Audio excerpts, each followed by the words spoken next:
Brits are celebrating Halloween all wrong? I know, I'm Russian and I shouldn't say that, but don't push dislikes yet. Your ancestors would probably agree with me, because I found out that the original British Halloween looked almost nothing like the one today. So what happened? Why did pumpkins win and what did Britain lose? Spoiler, I actually think it gained more than it lost. I fell down a rabbit hole to find out. And this year, I'm doing Halloween the old British way. Let's go.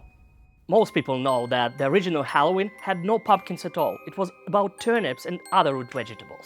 I found this old English folklore line. The boys go about the village with turnip lanterns, which they make themselves, doing all kinds of mischief. I'll probably skip the mischief part. My son's already a master of chaos. But carving a proper British turnip? Challenge accepted. But first, I need to find one.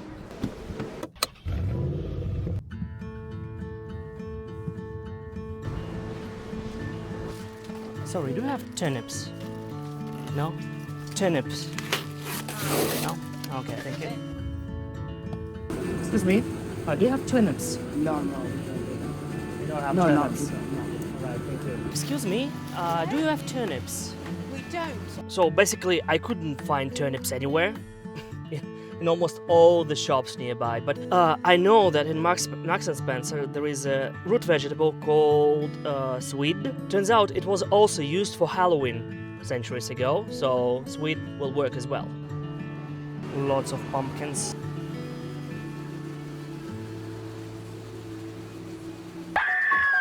The pumpkin Halloween we all know, total American remix. Exported, rebranded and mailed back. Happy Halloween, darling. Now the refreshed jack-o'-lantern is back from his US vacation. Shinier, rounder, oranger and suspiciously Instagram ready.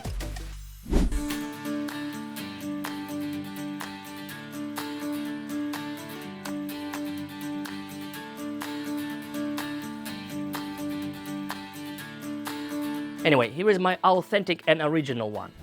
Damn, he's ugly. But as far as I understand, in Celtic culture, that's the point. The creepier the face, the stronger the protection. Anyone else still carving turnips? Please tell me I'm not the only lunatic doing this. In Russia, Halloween's technically banned now. No fake blood, no skeletons at school. Apparently, ghosts are a national security threat now. But when I was a kid in the 90s, we loved it. After the Soviet collapse, it was like a window into another world, where even boring adults turned into monsters and superheroes, and kids came home with buckets of sugar. A dream. By the time Russians started celebrating Halloween, before the restrictions, it was already too late for me. I'd grown up. And it's double sad, because we had our ancient Russian Slavic version of Halloween. More on that a bit later. There's actually something strangely beautiful about walking through the dark in this silly costume with tiny monsters running from door to door. But now my son does it here every year, and I love that. Maybe I just want him to feel the same Halloween wonder I never had. But is it really an old tradition? Turns out it's ancient. Before chocolate bars and Hulk masks, kids here went door to door with something much darker. Soul cakes. Each cake was meant for a dead relative's soul, and in return, the children promised to say a prayer for them. Pretty deep, right? And definitely fewer sugar and calories. So this year, we're baking some ourselves.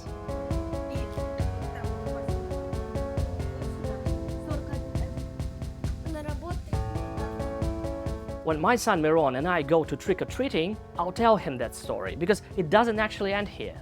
Funny thing that we had almost the same ritual. Today it's almost forgotten. It's called Kolyada. People also went door to door in winter, singing songs, blessing homes and getting food in return. Those in masks played the spirits of the dead relatives, bringing warmth and light for the new year. Almost the same, right? So maybe deep down, we've all been celebrating the same thing, chasing away the dark and calling for the light. If you have your childhood Halloween memories, drop them in the comments.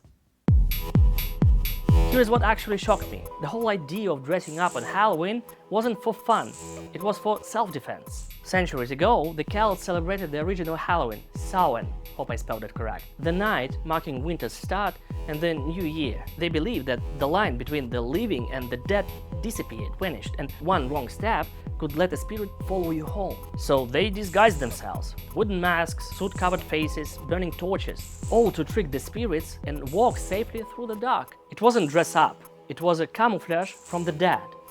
Later the church rebranded it, and America added their orange marketing and plastic, but the bones of the Celtic festival are still there, just buried under the cobwebs and marvel suits. Honestly, I love that it's become a giant costume party, but knowing why it started, when you imagine the Celts 9,000 years ago, that makes it really creepy. So this year we decided to do it old school. Miron and I are making a proper Samhain style costume. Dark shadowy outfit, check. Root lantern, check. Element of wild spirit, branch horns, check. And the mask, well, suit will do, the original way. Alright. Now I'm turning the camera off before YouTube misunderstands what we are doing here. Hop-tu-Naa. Kids just walk up, say trick or treat and collect their sugar tax. Back in the Middle Ages, you had to earn it. Sing a song, give a blessing, maybe perform a little play. And guess what? There is still one place that never stopped doing that way. The Isle of Man. They celebrate Hop-tu-Naa.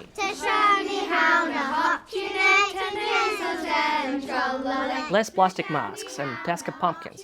Just music, sometimes turnip lanterns and rituals that haven't changed in centuries. I think it's basically a living time capsule, the closest thing to the original Celtic Samhain. And you know what Americans somehow forgot in all of their Halloween marketing? Apples. Apple bobbing, or duking, as the Scots say. It seems like steel pops up here and there, but it used to be huge. And whoever grabbed one first from the barrel of water was destined to find love in the pre-Tinder time.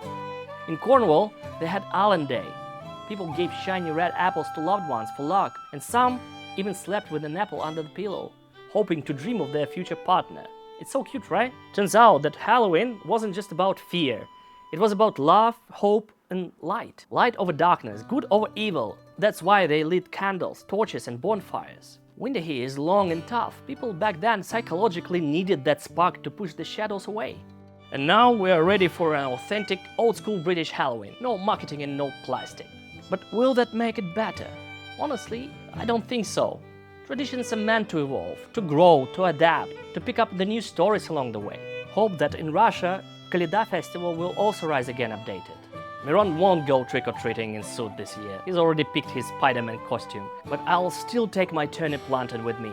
Because I found the answer for myself. Halloween was never about fear. It was about fighting the fear, no matter how you celebrate it.